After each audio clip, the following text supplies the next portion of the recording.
days change, but the story remains the same. Every weekday, high schoolers are getting up before the sun has even thought about rising. In the dark hours of the morning, kids are struggling getting out of bed. Some argue that the difficulty getting out of bed is just because American teenagers are lazy, but being a high school student myself, I knew it had to be more than that. Everywhere I looked at school, I saw drowsy kids. Kids putting their heads down, dozing off, and often just straight up sleeping.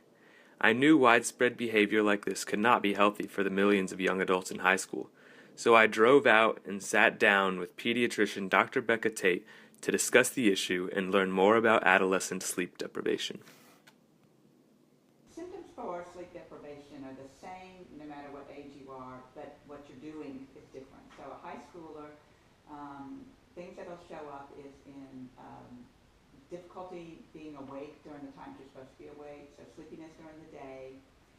Also mood disorders, especially depression or irritability can happen. There's also poorer performance on things, so anything that has better reaction time.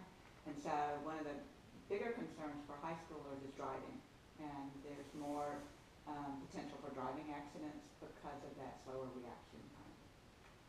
And with those slower reactions and poor performance, would you say that these side effects could affect how high school students perform academically? Definitely. There's been studies that have shown that one of the reasons the recommendation for 9 hours is it's been shown that that's the time period that you need for your brain to restructure itself for the next day. And so you see things such as absences, both for being irritable and just not wanting to go to school that next day, or just not feeling good, higher accident rate, poor performance on tests. There's a lot of different things that can happen. Dr. Tate's insight confirmed everything I thought to be true, and it wasn't looking good for students.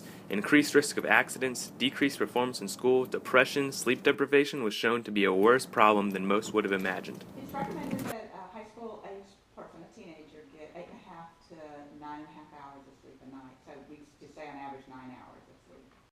After hearing that doctors recommended an average of 9 hours of sleep per night, I was shocked. I couldn't imagine any of my peers being able to achieve 9 hours each night, so I set out to do a little research of my own by asking students around school to fill out a sleep survey that I created.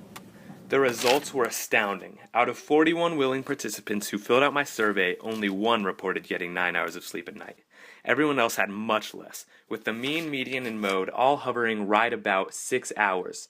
This data shows that chronic sleep loss is a problem in high schools, and that all the symptoms that Dr. Tate discussed are happening to students as we speak.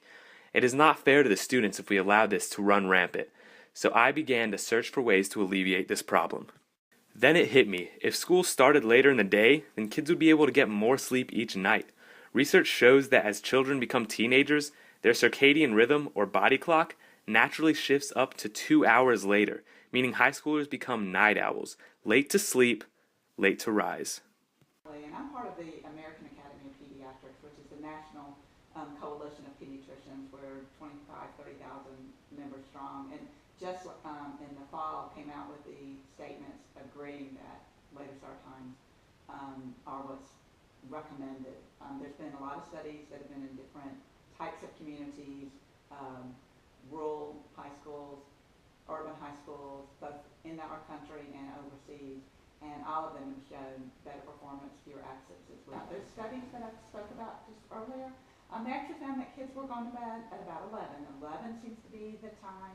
Some will stay up longer, but that has to do with other things going on. Too much extracurricular activities, too much noise in a noisy, chaotic environment, or feeling the pressure to get the schoolwork done. Students will average going to sleep at 11 anyways, then delaying start times gives us nothing to lose but a whole lot to gain. Better test scores, less depression, and safer driving are just a few delayed hours away. Now let's talk about delaying start times in a way that could potentially attract more attention from people in power. Money. The Charlotte-Mecklenburg School District released information that the county pays $3.01 per mile and that the buses drive 108,357 miles per day. This would bring the total amount of money spent on buses somewhere in the ballpark of $58,707,000 each year. Moore County schools saved close to $400,000 after shifting their high schools to later than 9 o'clock and adjusting their bell schedule accordingly. If CMS could do the same, then the excess expenses could be used for better purposes.